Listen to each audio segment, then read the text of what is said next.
What's up, y'all? Today we are in a iron ore mine that was in operation from about 1904 to 1924. Unfortunately, in the 1970s, there were some kids playing in some of these mines that got hurt.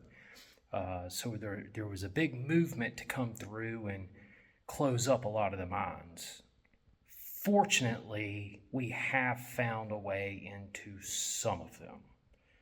And I'm getting ready to show you this one. So let's have a look. All right, so I don't know how many layers of block they have right there, but that is where the original entrance to the mine would be. And they came in and constructed a concrete portal to protect the main slope. Due to erosion, the main entrance often had a tendency of washing debris into it, and it's slowly closing up. So putting this concrete portal in gave them the peace of mind to know that it wasn't going to just totally collapse. So it's been about 4 years since I've been in here. So I want to say that you used to be able to go in this first right header.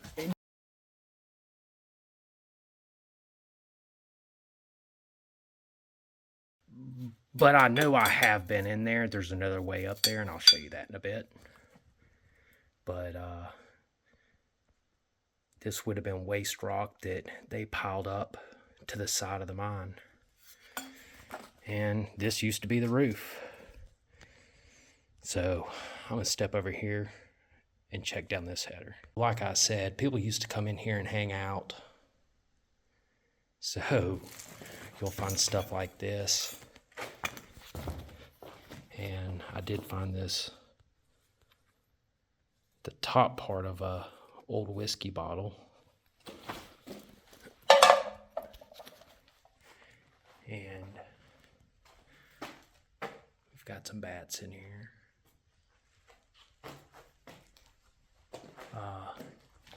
And we're not far from the surface. So those are plant roots coming through that crack.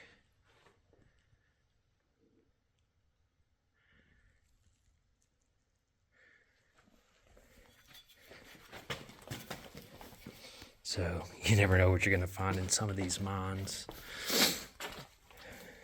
So due to the temperature, it stays about 60 degrees year round. And stays kind of moist. So you get all types of fungus in here. As a matter of fact, look at this. It's kind of crazy looking. So there's that main slope, and it would have continued right down here. Here's a little sleeping bat, just hanging out, taking him a nap.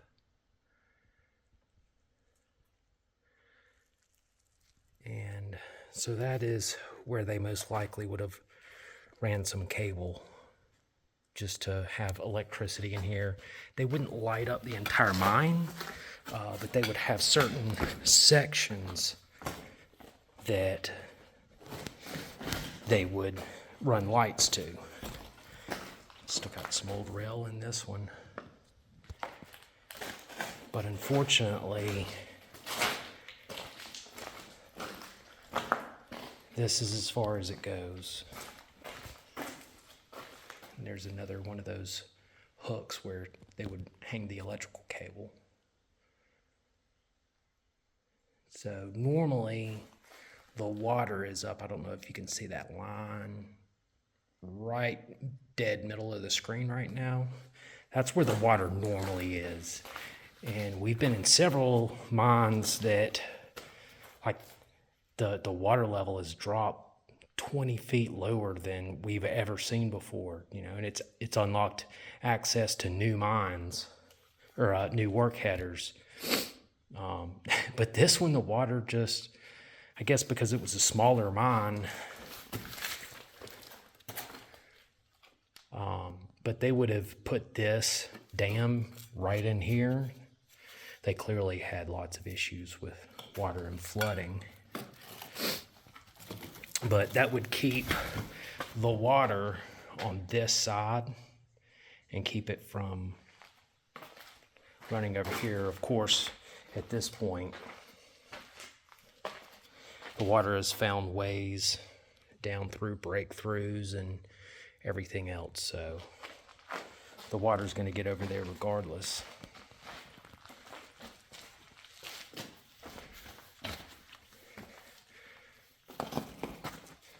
So I got some more bats in here, and they look healthy.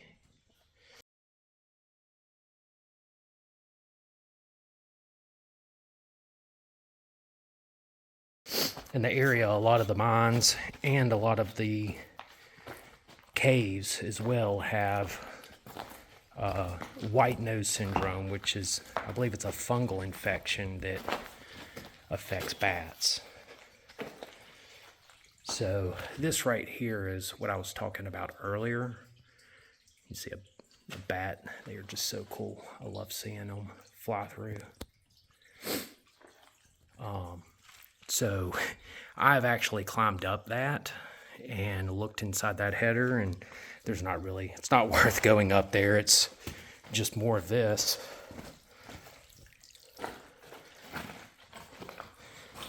So, but this is what they were here for. Alabama red iron ore. Normally this is all just puddled water.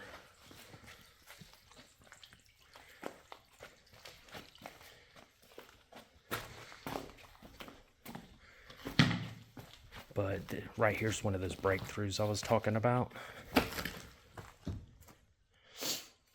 So they would, going down the slope, they would, about every 50, 60 feet, do a header going off to either side.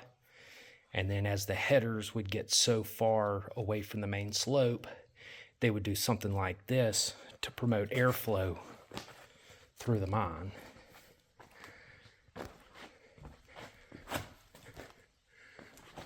These bats are active. You can see that crack right there. You know, this thing has stood for over 100 years, but it's only a matter of time. And you can see right there at the top, here I'll zoom in a little bit. So they would use wood at the very top, even if it was reinforced with steel. Above the steel, they would use wood. And the reason for that is when the weight of the ceiling started really coming down on the wood, you could see it sort of mushroom out.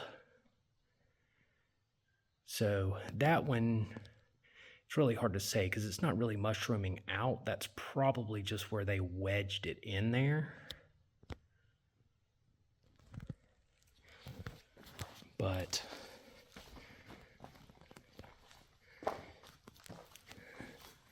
some of them are really big. Some of them we could spend days exploring. It's a big chunk of ore right there. But this one, due to how low it is, how close it is to the water line, there's just not a whole lot to it. But I can say I've probably seen more bats in here than I've seen in any other mine.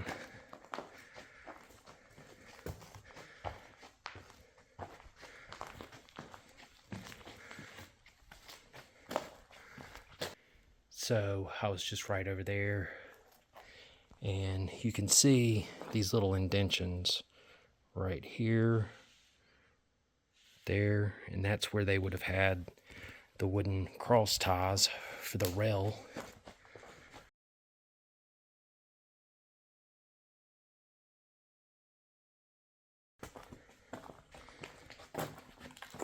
And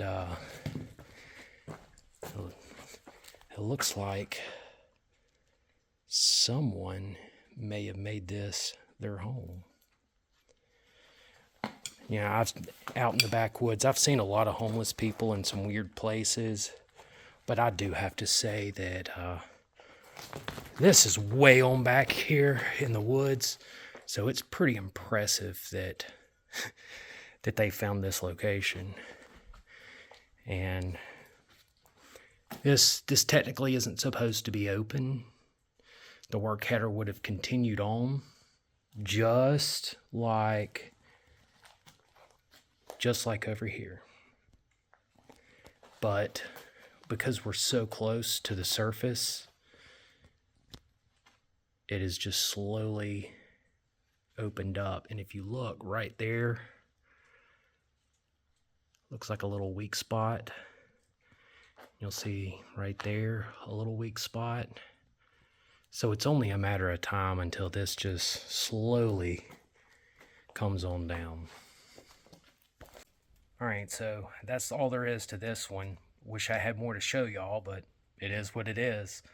If you like what I'm doing here, do me a favor, like, comment, subscribe, and in the comment, let me know what you think. Let me know what I need to work on, what I did right, and what I need to improve on. So until next time.